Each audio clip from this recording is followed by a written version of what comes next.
Well, of course, there are things, when I look back, I wish I hadn't done. I can't say regret, I just wish I hadn't done them. And there's a lot of things, including things besides films, that I wish I hadn't done. But that's the way it is, and so we all know that. What else did you say to me? What? What's your plan? Oh, my future. Oh, no wonder I didn't get that. My future. I don't know. I sometimes feel like I just came off doing a few things. I was on the stage in New York with The Merchant of Venice, and I was, it was exhausting, but I have movies that are still, coming at me, and I'm always say that I'm going to be selective. Yeah, I always say that, but I never am. I always wind up doing something because you want to do something, but I'm saying it again. It's almost like a resolution I'm going to make. I'm going to do it only when I feel it's the thing to do for me. So I hope I follow that philosophy. So that's my future. It's blank.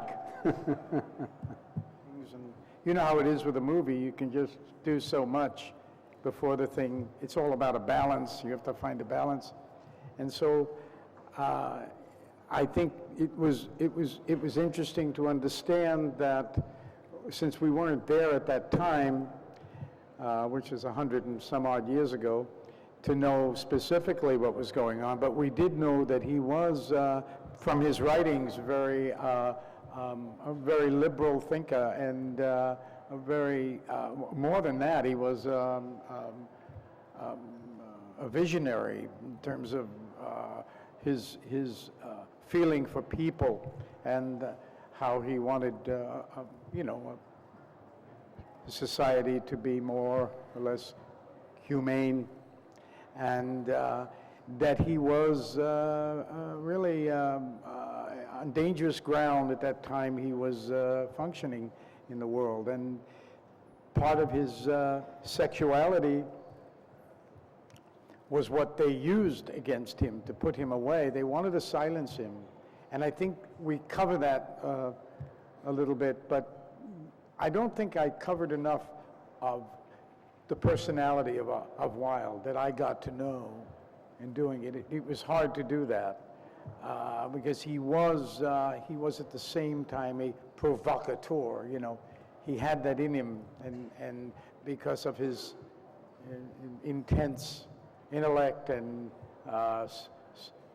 superior mind, really. And if anybody reading De Profundis will see how religious he was too. And it's a very interesting person. It's a rare person, Oscar Wilde, and also a great artist. So, someone should come along and make a movie about Oscar Wilde. I'd like to see it. But I only was able to do it this way because I was expressing, I wanted to touch on him rather than go into it. And I think that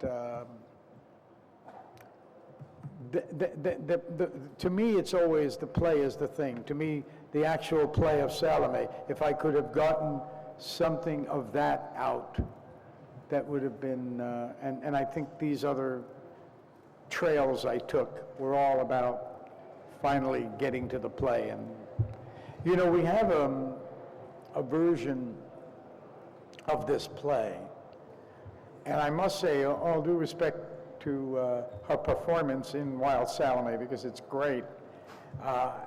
In the play itself, on film, it's just celestial and magnificent, because you get to see her and the play as it transforms and goes into. And I think that that we have that, but it couldn't be a movie, but it's there. We've done it. I'm working on it now as I speak. I'm editing it, and going to be working on it when I get back home. I'm going to start trying to. But what it is just the play, Salome, and I hope one day to be able to get it on one of the art channels or something, because this is a performance you don't want to miss.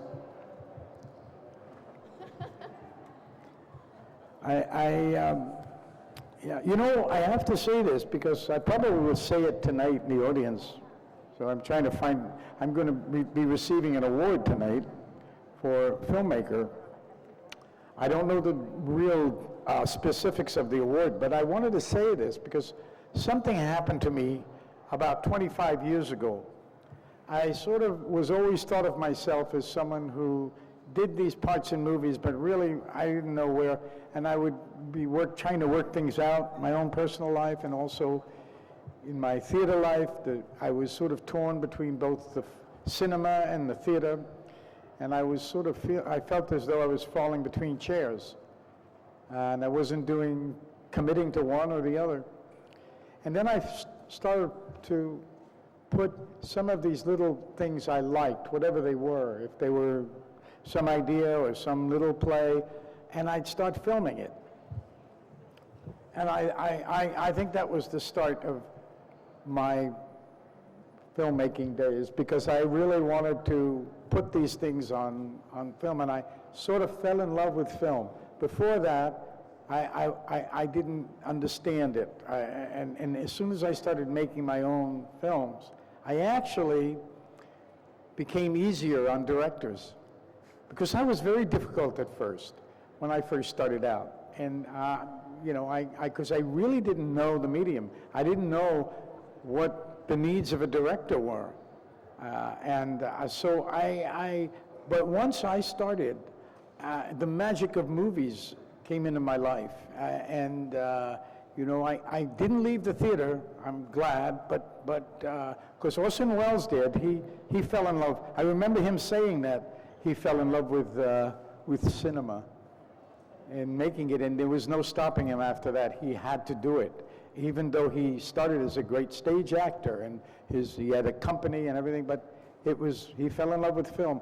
But I fell in love with the idea of making a movie, that it was magical to me, and that it was such a young medium, and that it's as Lillian Gish said, it's the art form that has gone a little backwards, because early on there was much more of a challenge in silent film, and they made some extraordinary art movies that were, you know, and today, when the talkies came in and sort of, I guess, I'm not an authority on this, but they sort of made them more commercial, more popular. But at the same time, some of the ambitious filmmakers that made those kind of movies, there wasn't a market for them. I made about 5 or 6 movies on my own. Nobody knows about, nor ever will. I keep them hidden like my paintings. I always feel like a bit of a dilettante making movies, because I know great directors and I know what they are, and I'm certainly not that. So I always feel I'm a little bit, you know, on the side doing it, and I like that. It's a good feeling, because I'm a stage actor, movie actor. That's what I do. But this dabbling in the film, you don't dabble in films.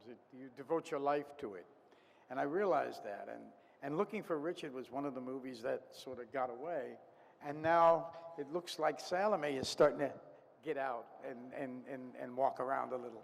And that's why I'm here, because I wondered would it attract, and with the help of these people here encouraging me, I think that's one of, you know, this is a bit of a step out for me. I don't usually do this, and so it's an honor to be here in this great festival to present this actual personal film or experimental film, where I was thinking as I went.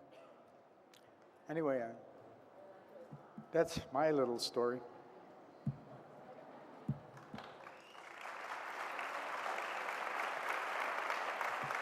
Thanks.